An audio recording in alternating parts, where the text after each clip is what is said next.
എഫേസോസ് 6-18 മുതലുള്ള വാക്യങ്ങൾ. നിങ്ങൾ അപേക്ഷകളോടും യാചനകളോടും കൂടെ എല്ലാ സമയവും ആത്മാവിൽ പ്രാർത്ഥന നിരതരായിരിക്കുവിൻ. അവിശ്രാന്തം ഉണർന്നിരുന്ന് എല്ലാ വിശുദ്ധർക്കും വേണ്ടി പ്രാർത്ഥിക്കുവിൻ.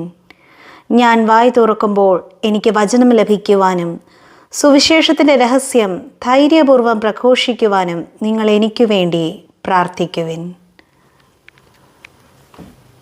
പ്രാർത്ഥനാ ജീവിതത്തിൻ്റെ മഹത്വമാണ് ഈ വരികളിലൂടെ, ഈ വചനത്തിലൂടെ പരിശുദ്ധാത്മാവ് നമ്മളോട് സംസാരിക്കുന്നത്.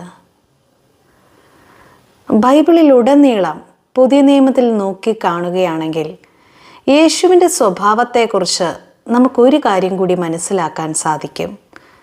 അത് മറ്റൊന്നുമല്ല, യേശു പ്രാർത്ഥനയായിരുന്നു. യേശുവിനോളം പ്രാർത്ഥിച്ച ഒരു മനുഷ്യരെയും നമുക്ക് ബൈബിളിൽ കാണാൻ സാധിക്കുന്നില്ല. അവൻ മലയിൽ ചെന്നു, അവിടെ പ്രാർത്ഥിച്ചു. അവൻ മരുഭൂമിയിലായിരുന്നു, പ്രാർത്ഥനയിൽ മുഴുകി. അവൻ രാത്രികാലങ്ങളിൽ ഉടനീളം പ്രാർത്ഥനയിൽ മുഴുകി. പിതാവുമായിട്ടുള്ള അഭേദ്യമായൊരു ബന്ധം യേശുവിന് നിരന്തരം ഉണ്ടായിരുന്നു. യേശു തൃത്വത്തിലെ രണ്ടാമനാണ്. യേശു ദൈവപുത്രനാണ്. യേശു ഏക രക്ഷകനാണ്.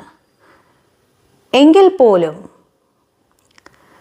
മനുഷ്യന് അവിടുന്ന് കാണിച്ചു തന്ന ഏറ്റവും വലിയ ഒരു ഉദാഹരണം എന്നുള്ളത് അവിടുത്തെ ഹൃദയം എപ്പോഴും പ്രാർത്ഥന നിരതമായിരുന്നു എന്നുള്ളതാണ്. ഇതാണ് നമ്മൾ പിന്തുടരേണ്ടത്. ഒരു ക്രിസ്ത്യാനി എന്ന നിലയിൽ എപ്പോഴും പ്രാർത്ഥിക്കുവാൻ സന്നദ്ധരായിരിക്കണം.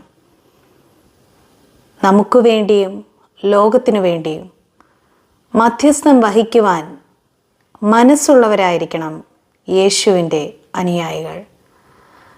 ദൈവരാജ്യം വളരട്ടെ.